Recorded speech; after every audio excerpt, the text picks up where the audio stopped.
அப்ப இந்திரன் யாரு? சித்தர். இந்திரன் இந்திரன் யாரு? சித்தர். இந்திரன் யாரு? சித்தர். இந்திர ஜித். இந்திரசித். இந்த இந்திரசித்தை என்னன்னு சொல்லி இவங்க எழுதி வச்சிருக்காங்க ராமாயணத்துல. இந்திரசித்தை வந்து ராவணனுடைய மகன் அப்படின்னு எழுதுறாங்க. சரி, ஓகே. ராவணனுடைய மகன். இந்திரசித் யாருன்னா அரக்கன். அவன் பிறக்கும்போது என்ன நடந்துச்சு இந்த கதையை கேளுங்க, நல்லா கேளுங்க. நான் வந்து இந்த இந்திரனும் இந்திரசித்தும் ஒரே ஆளு நான் சொல்ல போறது இல்ல. ஆனா நீங்களே முடிவு பண்ணிக்கோங்க இது என்ன நடந்திருக்குன்னு நீங்களே கொஞ்சம் யோசிச்சு பாருங்க.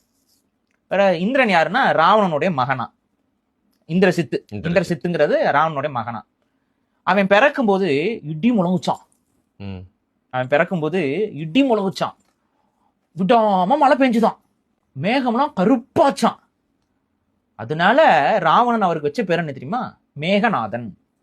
மேகநாதன் என்ன? மேகத்திற்கு அரசன். மேகநாதன். மேகம்னா என்ன? எங்க இருக்கும்? வானத்துல இருக்கும். மேகம் வானத்துல இருக்கும். இவருக்கு பேர் வந்து மேகநாதன். இந்திரன் எந்த நிலத்துக்கு அரசன்? அரசனாக இருந்தா தேவலோக அரசன் மேலதான் இருக்கும். சோ மேகநாதனும் மேகநாதன். சரி, இந்திரனுடைய பெயர்கள்ல மற்ற பெயர்கள் இருக்குல்ல, அந்த பல பெயர்கள் இருக்குல்ல, என்னன்னா மேகநாதன் ஒரு பேர் இருக்கு. இந்திரனுக்கு பல பேர்கள்ல மேகநாதன் ஒரு பேர் இருக்கு.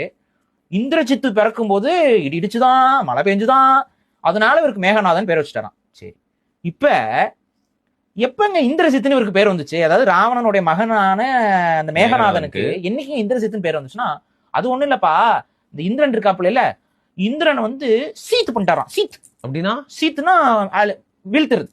ஓகே, சான்ஸ்கிரிட்ல சீத் அப்படின்னா வீழ்த்துறது. இந்திரனை வீழ்த்தியதுனால அவரை இந்திரஜித் அப்படின்னு சொல்லி நாங்க இந்திரஜித் அப்படின்ட்டோம் அப்படின்னு சொல்றாங்க. கேட்கறது கேனப்பையில இருந்தா அப்ப புரியுது, ரெண்டு ஒரே ஆள் தான். இந்திரனும் இப்ப இந்திரனுக்கு என்ன? இடி, மலை, மேகம். இவர் இந்திரஜித்துக்கு என்ன சொல்ற? மேகநாதன், மலை, இடி. ரெண்டாவது வந்து ஒரு பரப்பாரான், வானத்துல இருப்பாரான், மாயாஜால கற்றவரான், மாயாஜால வித்தையில் சிறந்தவரான். இந்திரன் யாரு? சித்தர். இந்திரனா அதே தானே? இந்திரனே அதே தானே சொல்ற? ஐம்புலங்களையும் அடக்கி பல வித்தைகளை தெரிந்தவர். இந்திரனும் இந்திரசித்தும் வேற வேற ஆளே கிடையாது. இவங்க என்ன பண்ணிருக்காங்கன்னா, இங்க கதை எழுதும் பொழுது ஒரு கேரக்டரை ரெண்டா உடைக்கிறது. ஒரே ஆளு. சரி, வருண். ஆனா இந்த வருண் வேற, அந்த வருண் வேற. இந்த வருண் நல்லவர், அந்த வருண் கெட்டவர். புரியுது. ஒரு டியூவாலிட்டியை போட்டுவிட்டு ஒரே நபரை ரெண்டா உடைச்சு ரெண்டு விதமா எழுதி வச்சிருக்கிறது. பட் இதுக்கான காரணம் ஏன் எப்படி எழுதணும்? இந்திரன் வழிபாட்டுக்குரியவரா இருக்காருங்க. அவரோட தன்மையில இருந்து அவரை வந்து அகற்றணுங்க. இன்னைக்கு ஏன் இந்திரன் யாரும் வழிபட மாட்டேங்கிறீங்க? வழக்கு ஒழிஞ்சு போச்சு. அந்த வழக்கு ஏன் ஒழிஞ்சது? இந்த கதைகளால தான்.